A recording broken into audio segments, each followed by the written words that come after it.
ஹீரோக்கு பொண்ணு பார்க்க போவாங்க. அவன் பொண்ணு பிடிச்சிருக்குன்னு சொன்னதும், பொண்ணோட அம்மா ஐடி ஃபீல்ட்லாம் இப்போ டவுன்ல இருக்காம, ஆமா ஆன்ட்டி என் ஃப்ரெண்ட்ஸ்லாம் கூட நிறைய பேருக்கு வேலை போயிடுச்சு. எனக்கு எந்த பிரச்சனையும் இல்ல. எவனா இருந்தாலும் முடி வளரும், முடி வளர்ந்தா வந்து தானே ஆகணும் என் கடைக்கு. என்ன கடை தம்பி? Barber shop anti. பார்பரானு கத்தி, பையன் கருப்பா இருந்தாலும் பரவாயில்ல, சாஃப்ட்வேர் இன்ஜினியர்னால தான் ஒத்துக்கிட்டோம். இதுக்கு மேலே பேச ஒன்றும் இல்லை. ஹீரோட அப்பா நீங்க யார் எங்களை வேணாம் சொல்றதுக்கு? நான் சொல்றேன் எங்களுக்கு இந்த சம்மந்தம் தேவையில்லைன்னு சொல்லி சண்டை போட்டு வந்துருவார். ஹீரோட அப்பா உன்னை எப்படா சாஃப்ட்வேர் இன்ஜினியர் நம்பினாங்கன்னு கேட்டு கலாச்சி, இது எல்லாம் புரோக்கரோட வேலையாக தான் இருக்கும் சொல்லி புரோக்கர் வீட்டுக்கு போவாங்க. புரோக்கர் இந்த மாதிரிலாம் போய் சொன்னால் தான் இப்போலாம் மேரேஜ் ஆகும். உனக்கு எந்த மாதிரி பொண்ணு வேணும் சொல்லு ஆன்ட்டி. நான் டிப்ளமோ ஹேர் ஸ்டைலிங் படிச்சிருக்கேன், சொந்தமாக பார்பர் ஷாப் வச்சிருக்கேன், எனக்கு ஏற்ற மாதிரி பாருங்க. சரின்னு சொல்லிட்டு அவங்க ஒரு பொண்ணோட ஃபோட்டோ காமிச்சு, இந்த பொண்ணு ஓகேவா பாரு, உனக்கு மீட்டிங் அரேஞ்ச் பண்ணுறேன், 3000 ஆகும், இல்லை வேணான்னு சொல்லிட்டு வந்துருவான். ரிட்டன் புரோக்கர் கிட்ட வந்து 2500 காசு கொடுத்து அந்த பொண்ணை மீட் பண்ண போவான். அந்த பொண்ணு எடுத்த உடனே இவனோட சேலரி என்னன்னு கேட்டதும் இவன் ட்ரெஸ் சைஸ் என்னன்னு கேட்டுருவான். அந்த பொண்ணு கோவத்தில் இவன் மேலே ஜூஸை ஊற்றிட்டு அங்கேருந்து போயிடுவான்.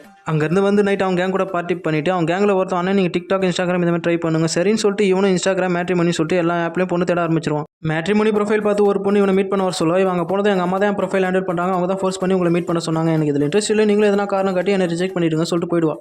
அவன் அக்கா உனக்கு மட்டும் ஏன்டா இப்படி நடக்குதுன்னு சொல்லி கேட்டு சிரிச்சிட்டு இருப்பாங்க. அவங்க அப்பா உடனே இப்போ தான் ஞாபகம் வருது, கருப்பசாமி கோயிலில் ஒரு வேண்டுதல் இருக்குது, அதான் இவனுக்கு இப்படி நடக்குது. அப்பா கருப்பசாமி பழி வாங்குற அளவுக்கு நீ ஒன்றும் அவ்வளோ பெரிய ஆள் இல்லை, அடிச்சு பழகெல்லாம் உடச்சிருவான், அடுத்த அமாசைக்குள்ளே நீ நேர்த்தி கடன் செஞ்சாகணும்னு சொல்லிடுவார். ட்விட்டர் ஆப்பில் ஒரு பொண்ணு கிட்ட பேசிட்டு இருப்பான். அந்த பொண்ணு வீட்டுக்கு வந்து நீ சொந்தமாக கார் வாங்கணும், வேறு வேலைக்கு போகணும், பார்பர் ஷாப்பை பார்ட் டைமாக வச்சுக்கோன்னு சொல்லுவா. சந்தோஷமாக இருக்க தான் கல்யாணம் பண்ணுறோம், அந்த சந்தோஷத்தை ஒழிச்சிட்டு என்னால் கல்யாணம் பண்ணி முடியாது சொன்னதும், சரி நீ கடைசி வரைக்கும் காட்டுப்பூச்சாவதுன்னு சொல்லிட்டு அந்த பொண்ணும் போயிடுவா. அண்ணா என்னன்னே தெரியல, பொண்ணே கிடைக்க மாட்டேன்னு சொல்லிட்டு கிரிஜோசியம் பார்ப்பான். விநாயகர் ஃபோட்டோ வந்துடும். சரின்னு சொல்லிட்டு ஒரு சாமியார் கிட்ட போய் கேட்பான். அவர் நீங்கள் போன ஜென்மத்தில் நிறைய பொண்ணை காதல் வச்சு ஏமாத்திட்டீங்க, இந்த ஜென்மத்தில் கல்யாணம் பாக்கி இல்லைன்னு சொல்லிடுவார். சாமி பரிகாரம் எதனா அவர் அம்பாலோட தாலி எடுத்து கையில் கொடுத்து இதை வச்சுக்கோங்க நல்லதே நடக்கும்னு சொல்லி அனுப்பிடுவார்.